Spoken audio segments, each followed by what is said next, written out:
Terra Arachna, day 987. Close call today. Came in contact with the arachnas while testing multiple versions of the toxin. The doctor saw them coming through the window and ordered me to leave everything behind. She said we would return to the lab when the arachnas were gone and it was safe again. We still haven't found a toxin deadly enough to eliminate these horrible creatures, but I feel we're close. Very close. If we had a sense of their origins, it would help. As it stands, we still don't know where they came from or what they want. All we know is the attack started at the same time. What makes our investigation more challenging is the fact that their DNA is unlike anything we've ever encountered. It's as though they came from another place. Terra Arachna, day 992. Returned to the makeshift lab today and found dozens of people wrapped in silk hanging from the ceiling. Blood dripped in sticky pools right under them. I tried to look away as I grabbed the crate of toxins that we had left behind. But as I carried the crate into the corridor, I couldn't help but notice in the corner of my eye that one of those pods started to move. I forced myself to look and very quickly realized that these pods weren't filled with food, but with something else. It was clear that something was moving and growing inside the cocoon. Something was feeding off the dripping body parts that had been wrapped with it. The groaning creature inside the cocoon struggled to break free, and I instantly rushed out of the lab as fast as my trembling legs could take me. The last thing I wanted was to confront the latest arachna evolution. The arachnas mutate faster than we kill them, and finding the right toxin is our only chance at survival. Let's hope the doctor and I do so before it's too late. Terra Arachna, day 998. Dr. Morell and I worked tirelessly for 3 days and found a candidate for mass production. Toxin HJ7 killed 100% of arachna specimens in less than a minute. 1 dose, and the creatures disintegrated into a thick puddle of bubbling black tar, which very quickly evaporated into a poisonous mist that killed the other arachnas we held in captivity for our experiments. I think both the doctor and I were shocked and amazed at the result. While it is true that we might not know where these monsters came from, we now have a way to eliminate them. The doctor and I are currently looking for ways to get samples of the toxin to other survivors. The office worker turned cook volunteered, but Dr. Morell chose a few other unlikely candidates. She says it's because he has a track record of messing up his assignments. Personally, I think that's just an excuse, and the truth is, she'll miss his cooking. His pizza. Helps her remember better days before the invasion. Helps us all remember better days, I suppose.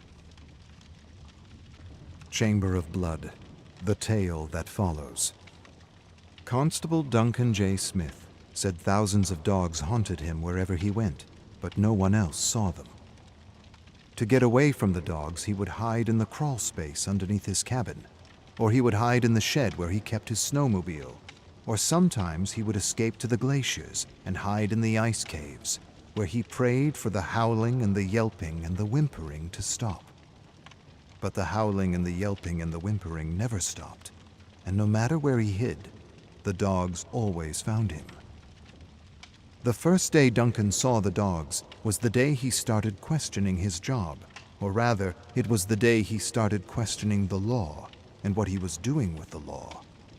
There was something about legally destroying dogs that felt off, that felt wrong. Something that tugged at his heart and wouldn't let go. Something telling him that he needed to get out of the cold, lonely Arctic archipelago before it was too late, if it wasn't already too late. For Duncan, it was the first time in his career as a police officer that he realized that the law wasn't always the glorified tool for civilization he had imagined it to be. Sometimes the law was something else. Something blunt, something hard. Something almost like a gavel of destruction or oppression, or perhaps both, destruction and oppression. Truth is, Duncan wasn't sure what he was thinking anymore. He was exhausted, and the dogs, Well, the dogs just wouldn't leave him be, and all he wanted to do was return home and farm. He liked working on the farm. Things were simpler on the farm. But here, up north, things were more complicated, and Duncan couldn't help but think about the law, about the gavel. And the last thing Duncan wanted to do was wield that gavel against anyone. And yet, to his everlasting regret, he had used it against the dogs. And though he had done everything by the book, and though the law had said he had committed no crime, his heart continually testified to the opposite. To be sure, Duncan had led countless dogs to the bay, where he had shot them like vermin in front of their owners. And it was only when he was alone and surrounded by their ghosts that he would admit to himself that what he had done didn't feel so right, and that maybe, just maybe, these dogs weren't the dangerous beasts or the diseased rats his captain had made them out to be. They were, well, they were something else. They were friends. They were family members. They played with children, entertained them and kept them safe. They warned against approaching wolves and polar bears, and even snowstorms. And more than anything, they made sure no hunter ever got lost in a blizzard, unlike those unreliable iron dogs or snowmobiles that broke down in the middle of nowhere and left a trail of black smoke across the cold, white, endless expanse. No iron dog ever led someone out of a blizzard. The same could not be said of the dogs he had so heartlessly destroyed. But in those days, when the production of the first commercial iron dog commenced, there weren't many challenges to the law, and so Duncan certainly tried to convince himself that he was doing the good and lawful thing for everyone. And while it's true that the mind might not make the difference between what is right and what is lawful, the heart certainly does. The heart, it is often said, doesn't lie. Nonetheless, Duncan found ways to trick himself and ignore the appeals of his heart. He told himself these dogs weren't like other dogs, and he actually believed his lie for a few months. But as time wore on, he very quickly realized that these dogs were, well, like the dogs he had known back home. Knowing this made it harder and harder for him to fall asleep, and soon he started to hallucinate and see all the dogs he had shot. At first, it was just one. Then it was two. Then a dozen. Then a dozen became 100. And 100 became 1,000. 1,000 dead dogs howled and stared at Duncan every night, preventing him from sleeping, from dreaming, from thinking, preventing him from living the life he had once known. Everywhere Duncan went, there they were, the dogs, looking at him with those eyes, those pleading, confused eyes, wondering what they had done wrong, or how they had failed their family and friends to deserve such a cold and indifferent end. Truth is, Duncan couldn't escape those ghosts any more than a dog could escape its own tail. Wherever he went, there they were, following him, reminding him of all the lives he had disrupted and destroyed with that gavel. One evening, Duncan sat in bed, holding his aching head in his hands, staring at the decaying dogs sitting all around him. They watched him closely as he tried to fall asleep and howled or barked every time his eyelids began to slip.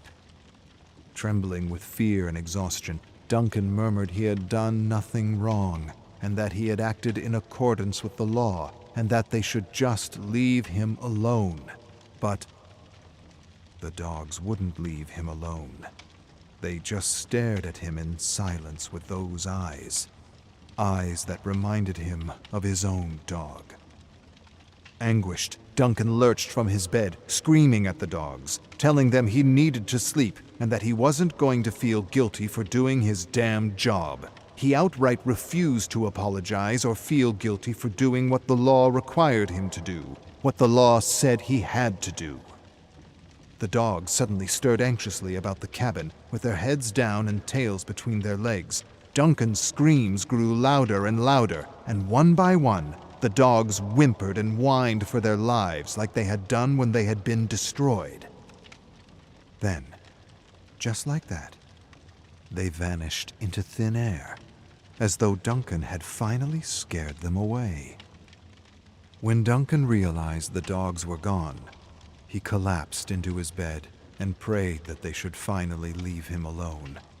He just wanted his life back, for the dogs had robbed him of his strength and freedom, and even his sense of identity as a morally upright officer of the law. That night a storm picked up and blew all around his small cabin. Feeling a chill seep through his bones, Duncan rose from the bed, and he made a small fire in the iron stove as he remembered his first and only dog, Buster, a plump, yellow Labrador retriever with a black snout. Smartest, kindest, and warmest dog he had ever known. To Duncan, Buster was more than just a dog. He was his guardian, his confidant, his best friend. He was the brother he never had. He caught rodents, guarded against coyotes, and drove cattle on the farm. His father used to say a good dog was worth 2 or 3 farmhands, and Buster was certainly worth 4. Thinking about it now, he was glad that no one ever used the law against Buster, or any other dog in his town for that matter. To be sure, Buster wasn't as big or strong as these Arctic dogs, but he was quite the hunter, and had once even saved him from a wolverine. But what Duncan remembered most was that Buster used to curl up in bed with him to calm his anxious heart and help him drift away to sleep. And now Duncan longed for nothing more than the undisturbed, soundless sleep of youth. And as he longed for sleep, the wind blew harder and fiercer through the cracks of his cabin. The fire flared, flickered, and snapped, casting violent shadows that seemed to tell stories. Duncan rubbed his eyes to make the hallucinations go away, but wherever he looked, the shadows took the form of officers and hunters shooting at confused and frightened dogs as a thick and unnatural black smoke began to fill the cabin. Duncan tried to pinch himself awake, but when he realized he wasn't asleep, he quickly shut his eyes and once again begged for the dogs to just leave him alone. He wanted one night of rest, just one night. His brain reeled with despair, and he began to hear the warped voice of his captain laughing at him, shouting at him, tormenting him, telling him the dogs were dangerous, aggressive, a definite blight on their future plans. Duncan felt madness clutching at the seams of his soul. He screamed that these were lies, all of them, and when he opened his eyes again, the black smoke was gone, and the shadows were once again meaningless shapes flickering about the cabin. But just as Duncan sighed his relief, he heard a sound. A gentle, scratching sound at the door. Then he heard a bark that sounded vaguely familiar. The bark came again, and it sounded like Buster. Duncan narrowed his gaze and cautiously approached the thick wooden door. The scratching stopped just as he placed his hand on the doorknob. He stood in silence for a long, tense moment. When the scratching came again, he quickly opened the door and caught a fleeting glimpse of yellow fur disappearing beyond thick sheets of falling snow. Exhausted and confused, Duncan rushed into the churning storm in his undergarments and slippers, yelling for Buster to wait for him. Then he stopped suddenly when he realized he was being irrational. His tired mind was playing tricks on him. Buster had been dead for over 20 years. He had been hit by a car. And for a fleeting moment, Duncan remembered holding his paw on the side of the road, calming him down as his life slowly seeped away. He had never cried so much in his life. There was no possible way Buster could still be with him. Covered in snow, Duncan told himself the solitude was getting to him, and that he just needed one night of undisturbed sleep. He turned back toward the cabin, but as he turned, he realized he was lost. He couldn't see an inch in front of him in any direction. Cold and panic swept over him at once. He turned and turned as the wind howled and shrieked and whimpered. In the raging blizzard, he could only make out dogs. Ghostly dogs. Dead and decaying dogs. Thousands of them. Running around him, growling, howling, barking, confusing him. Duncan shouted for them to stop, and he tried to scare them off as he had done before, but the dogs grew faster and fiercer as though they were one with the storm.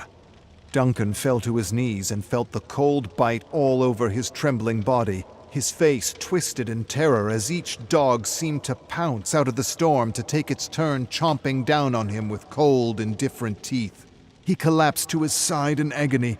A terrible numbness crept over him, not so much from the cold, but the memory of hurting all those poor dogs. He begged for them to stop, and then he did what he had never done before. He confessed his shame and begged for forgiveness. At once, the dogs froze and stared at him with eyes that seemed to look straight into his heart. Duncan choked out that he was sorry, that he was truly sorry, and that even though he had done everything by the book, he had done everything wrong. He had done them wrong, he had done their families wrong, and he had done himself wrong. And as he emptied his heart, he heard a familiar bark as Buster suddenly emerged from the ghostly pack and stood before him. The dogs looked at Buster, then Duncan, then Buster again. A wave of peace seemed to wash over them as they disappeared one by one and left Duncan with his guardian, his friend, his brother. And Buster curled down beside Duncan as his heart slowed to a stop, and the blinding white storm swept his life away as it had done to so many others. When Constable Duncan J. Smith didn't show up at the station the next day, his fellow officers searched for him and found his frozen corpse not 10 feet from his cabin. He was lying on his side with a peaceful expression on his face. One officer noticed that he had been running around in circles, while the others questioned why he had been foolish enough to leave his cabin in his undergarments in the middle of a snowstorm. The captain kneeled by Duncan's frozen black and blue face and sighed. Just as he ordered someone to cover the body, another officer panicked and rubbed his eyes, claiming he saw dogs all around him. He stumbled back and screamed for the dogs to stay away from him. No one saw what he was seeing, and the captain told him to stop making jokes at Duncan's expense. But the frantic officer shrieked in terror and swore that the dogs were real and that they were following him. Arcus 2921. Some civilizations collapse because they discover knowledge they aren't mature enough to understand. Other civilizations collapse because of natural disasters, and yet other civilizations get a little push, a little nudge, over the cliff. I have studied the final days of countless worlds, been through the memories of so many survivors, and I can say that the entity doesn't just corrupt and consume a world. It somehow taps into our collective fears and has a little fun. From what I've observed, the entity seems to take its time cherry-picking souls from a buffet of misery while contemplating a perfect design of destruction as though an apocalypse was a kind of work of art, a kind of masterpiece. This, I realize, goes against everything I've learned about ancients back home, but I cannot deny that all the stories and memories I've been examining suggest a voluntary and not involuntary will to create and destroy on the part of this ancient.